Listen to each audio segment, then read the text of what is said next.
T-Man 978 Chill Review. Today I'm reviewing Marvel Legends 12-inch Deadpool.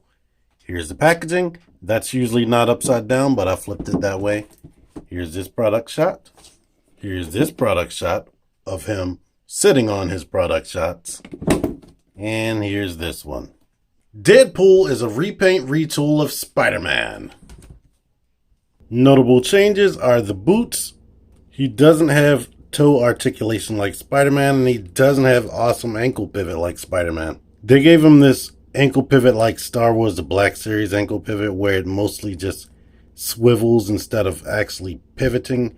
You actually have to use the shin split to get good articulation. And they added this little ankle piece instead of making it a full-on boot. I would have liked the full-on boot instead of that just dangling around his skinny ankles. Other changes to the mold, they gave him his own distinguishable molding and tooling right here, where you can see the outline of the outfit. It goes all the way down, even to this area of his body on the front and the back of his outfit. And of course he has this molding around the neck. Of course he has new heads, and they added this little cuff piece to his wrist. Notable non-changes, they left the web shooter right there and they covered it up by the cuff. To say it early, I think this is an awesome figure. I just think he has a big head. And it does that. But speaking of that head, it has awesome molding right there. And the eyes are a bit glossy, so they reflect a little bit. He also comes with this awesome head, which is even more outstanding because of the tooling and molding. It's like plastic on top of plastic.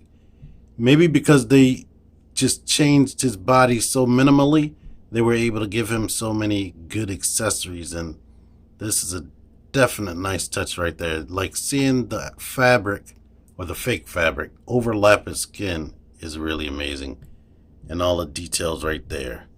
And that's not the last secondary head. He has Deadpool right here, which is an amazing accessory. Not only does it have all this overlapping fabric and material and detail like that, he has this fabric plus the helmet on top of that, which looks nice, and everything's nicely sculpted and molded down there. But this propeller actually spins and the mouth opens. When does that ever happen? And what I've been showing these heads off on is this little optional stand right here. So Deadpool can be his own little guy flying around with that beanie. And the other heads can of course fit on that ball joint. Just like you saw Peter Parker's head fitting on that ball joint too. Deadpool gets extra neck mobility, but his head sits high on the neck. And he loses the ability to open the mouth. Well, I mean, if you push it forward, because the ball joint can go back, it can open wider, but it still looks weird and like it shouldn't be on there. His gear right here is all nicely detailed and has like a weathering effect on it, which is very nice. And you can see the different color variation in the buckles and whatnot. So that's all good. All of it's like a pliable material besides these sword sheaths. These sword sheaths are a bit harder than anything else. And I'll put these knobs in right there. So he has a knife right there and one on the back. The handles are shaped differently, as you can see, very slightly. Unfortunately, these guns do not come out, and they are molded to never come out. It's just the top part of the handle, which is very unfortunate.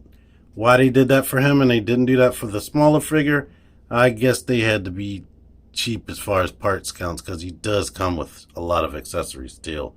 Or maybe they didn't want him to have realistic looking guns, even though they're super duper tiny. Moving right along with accessories, you just seen him with the fist on, but he has these gun or weapon holding hands right here. Speaking of weapons, I don't believe you're supposed to, I'm not sure what you're supposed to do with the swords. I shoved them all the way in and they lock right here. Now this one comes out easier than this one. This one doesn't move. So it's very stiff in there, but they stop there naturally, and that's probably what a lot of people might want to do, stop it there, but I like to shove that in there to keep it secure, definitely. And these are molded in the shape of the sword, so you can't put them in wrong. Here's what the swords look like. Sometimes I see Deadpool with big broad swords, and sometimes I see him with smaller ones. I guess these would be definitely katanas and not those big broad ones. Of course he holds them. You have to position them in the hands a certain type of way to get him to hold them right. And as you can see, because of this ankle pivot, you have to turn his foot unnaturally to get him to stand. Or, like I said, use the boot cut. Besides the katanas, he does have these two guns. I guess they're more kid-friendly. I don't like that they're red, because that's too much red. And they're slightly different red than his outfit. If they're going to make them red, they could at least made it match his outfit, I guess. Before I forget, this wrist has the roll of the dice motion right there, but this wrist goes out and in like a typical Marvel Legends. Both of these guns are Transformers Titans Returns hollow. And just made out of hollow, cheap, hard plastic.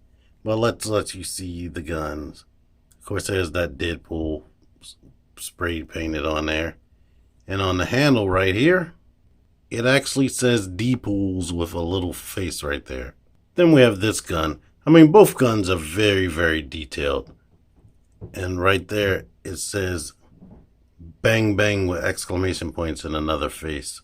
If you happen to own 12-inch Iron Man, this blast effect can fit inside of this gun and not in the other gun. The other gun has a little hole right there in the barrel, but the effect is too big to fit in there. I'm just noticing mold flash. No. Wait. Is that mold flash? Yeah, I'm just noticing mold flash on the gun. Yeah. Last three accessories, he does have this thumbs up hand, which has the roll of the dice motion right there. So he can have his arm up and put the thumbs up like that.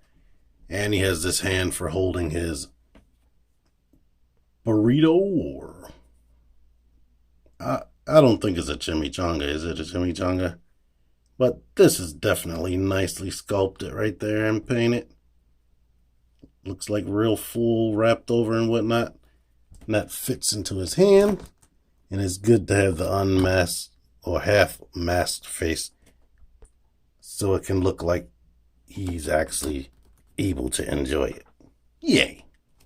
I didn't show the little knives close up, but he is capable of holding these little shanky, stabby knives. He has a peg under the bottom of his foot, and I like this molding right there. That is actually nice. Articulation, same as Spider-Man, but I didn't go into deep detail with that guy. You can look down, you can look up only that much, and some head pivot, but not a lot. Of course, it can rotate. Turning to the side is limited, unlike Captain America and Iron Man.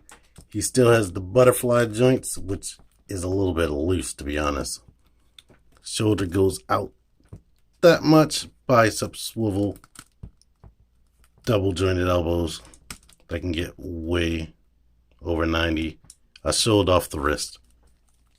Diaphragm joint, which is awesome. Ab crunch, which is actually in his abdomen. This thing moves all out of the way. I mean, it keeps riding up, so you're going to have to pull that down. The leg kicks up extremely high with this being Spider-Man body.